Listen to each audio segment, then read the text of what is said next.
Okay जी, next topic is about difference between assignment operator and equals to operator.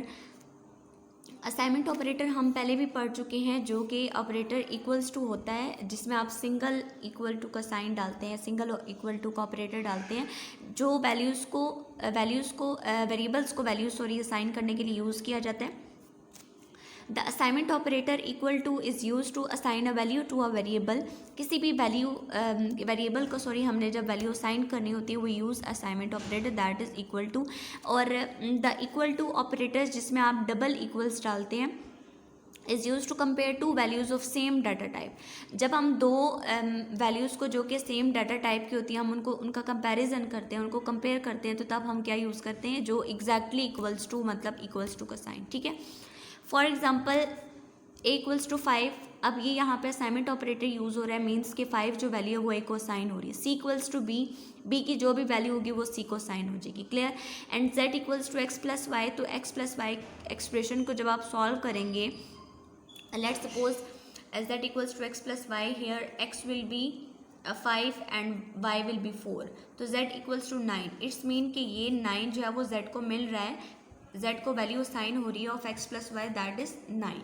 Clear. तो ये आपके पास क्या है, असाइनमेंट ऑपरेटर है.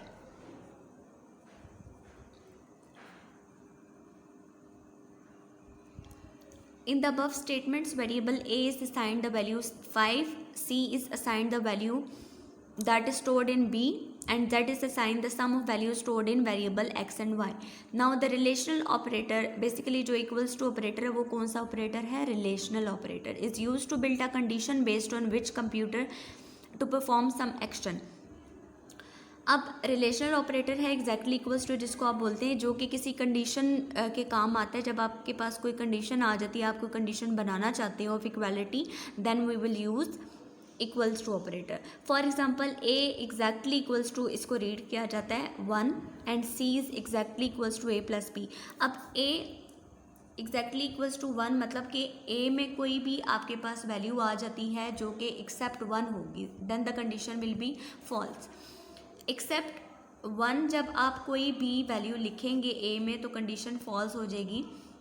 उसके बाद आप अगर 1 ही लिखेंगे तो 1 जो होगा वो क्या है, इसके एग्जैक्टली इक्वल है. क्लियर. तो ये कंडीशन आ गई कि आप, और दोनों क्या है, इंटीजर टाइप के हैं, सेम डाटा टाइप को हम कंपेयर कर रहे हैं. एंड उसके बाद आपके पास C exactly equals to A plus B है. तो ए आप सी की वैल्यू यहाँ पे लेट सपोज आपके पास 10 है, एंड ए की वैल्यू 5 है और बी की वैल्यू क्या है, 6 है. तो c 10 is equals to 5 plus 6, that is 11. इसका मतलब है कि ये क्या है, गलत है.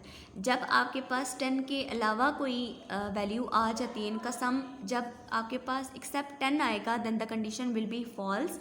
और कंडीशन ट्रू इसी केस में होगी जब आपके पास दोनों का सम क्या आएगा, 10 आएगा. लेट सपोज यहाँ पे आपके पास अगर 4 और 6 है दोनों की वैल्यूज़, तो वो 10 आ जाएगा. 5 और 5 है तब भी आपके पास 10 आ सकता है. 7 और 3 है तब भी आपके पास 10 आ सकता है. 1 9 है तब भी आपके पास 10 आ सकता है. मतलब कि कंडीशन ट्रू होने के लिए it is necessary that you have the sum of a plus b is equals to 10. ठीक है. उसके बाद नेक्स्ट आपके पास है difference between unary and binary operators. Unary और बाइनरी, यूनरी का मतलब यूनिट, सिंगल, बाइनरी मीन्स 2 और more than 2. Clear. Okay. The operators that work with a single operand are known as unary operators. वो operators जो किसी एक single operand means single variable के साथ काम करें, ठीक है, उसके साथ एक्सप्रेशंस को सॉल्व करें, उसको हम क्या कहते हैं, unary operators. Whereas the operators that work with 2 operands, जो 2 वेरिएबल्स के साथ, 2 ऑपरेंट्स के साथ काम करें, उसको आप क्या कहेंगे, binary operators. And it may be more than 2, दो से ज़्यादा भी हो सकते हैं बाइनरी ऑपरेटर्स में. ठीक है. यूनरी ऑपरेटर्स आर डिक्रीमेंट आपके पास माइनस का होता है, प्लस का होता है, इंक्रीमेंट ऑपरेटर्स होते हैं, एंड लॉजिकल ऑपरेटर नॉट. ये आपके पास एग्जांपल्स हैं या फिर ऑपरेटर्स हैं दैट आर यूनरी, जिसमें सब्ट्रैक्शन का है आपके पास, इंक्रीमेंट का है, और डिक्रीमेंट का है, और लॉजिकल नॉट ऑपरेटर है। Clear. And binary operators are, जो बाइनरी ऑपरेटर्स में आपके पास ऑपरेटर्स इंक्लूड होंगे वो क्या होंगे, प्लस माइनस भी इसमें होगा डेफिनेटली, बट विथ 2 और मोर ऑपरेंड्स। मल्टीप्लाई भी होगा, डिवाइड भी होगा, एंड रिमाइंडर या फिर मॉडुलस भी होगा, लॉजिकल ऑपरेटर्स भी होंगे, एंड ऑपरेटर, लॉजिकल ऑपरेटर्स में एंड और ऑपरेटर्स आएंगे। अब कुछ एग्जांपल्स हैं यहाँ पे। अब इसमें ऑपरेंड तो 2 यूज़ हो रहे हैं, ए इक्वल्स टू माइनस बी, ठीक है। ऑपरेंड्स क्या हो रहे हैं, 2 यूज़ हो रहे हैं, लेकिन कंडीशन है एक कि जो बी की वैल्यू होगी वो नेगेटिव वैल्यू होगी। लाइक ए बी के आपके पास 5 है तो ए की क्या हो जाएगी, -5, ठीक है। काम एक ही के लिए कर रहा है। अब के प्लस प्लस मतलब कि के का इंक्रीमेंट है, इसमें भी जो है वो एक ही चीज़ हो रही है, इसमें भी आपके पास एक ही चीज़ है, मतलब जो जिसमें आपको ज़्यादा कैलकुलेशन नहीं करनी पड़े या फिर जो सिंगल ऑपरेटर पे ही डिपेंड कर रहा हो, ठीक है। ये अब ए की वैल्यू जो है वो बी पे ही डिपेंड कर रही है। क्लियर। इसकी के की जो वैल्यू है वो उसी पे डिपेंड कर रही है इंक्रीमेंट होके, एक्स की जो वैल्यू है वो भी उसी पे डिपेंड कर रही है। क्लियर। और उसके बाद जो है यहाँ पे एग्जांपल्स बाइनरी ऑपरेटर्स के, जो कि ए इक्वल्स टू बी प्लस सी। तो अब बी और सी 2 ऑपरेंड्स हैं, उस पर काम किया जा रहा है कि बी और सी की जो भी वैल्यू ऐड होगी वो आपके पास ए में जाके स्टोर हो जाएगी। z इक्वल्स टू एक्स डायरिक वाई, तो ये मल्टीप्लिकेशन का यहाँ पे है, ठीक है। आगे आपके पास जो है वो मॉड यूज़ हो रहा है, k equals to d mod e. Clear. तो ये आपके पास एग्जांपल्स हैं यूनरी एंड बाइनरी ऑपरेटर्स की। आई होप कि आपको आज का लेक्चर समझ आ गया होगा।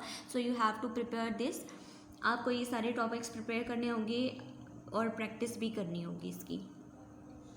Students, this is your diary. You can note it down from here. So it's time to quit. Auzubillahi minash-shaytanir-rajim. Bismillahir-rahmanir-rahim. Subhanakallahumma wa bihamdika ashhadu an la ilaha illa anta astaghfiruka wa atubu ilayk. Thank you so much, students. Take care. Allah Hafiz.